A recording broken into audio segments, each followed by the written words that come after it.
ಕಾದರ್ಬಾಷ್ ತಾತನವರು ಹಾಗೂ ಮಾತೋಶ್ರೀ ಗೌಶ ಬೇಗಂ ಅಮ್ಮನವರ ಪ್ರೀತಿಯ ಪುತ್ರರಾಗಿರುವಂಥ ಕಾದರ್ಬಾಷ್ ತಾತನವರಿಗೆ ಶರಣಾರ್ಥಿಗಳು.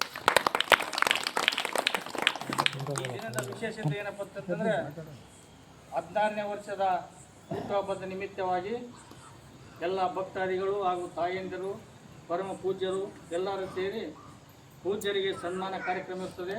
ಆದ ಕಾರಣ ಎಲ್ಲರೂ ಈ ಕಾರ್ಯಕ್ರಮವನ್ನು ಯಶಸ್ವಿಯಿಂದ ನಡೆಸಿಕೊಡಬೇಕೆಂದು ತಮ್ಮಲ್ಲಿ ವಿನಂತಿಸಿಕೊಳ್ಳುತ್ತೇನೆ.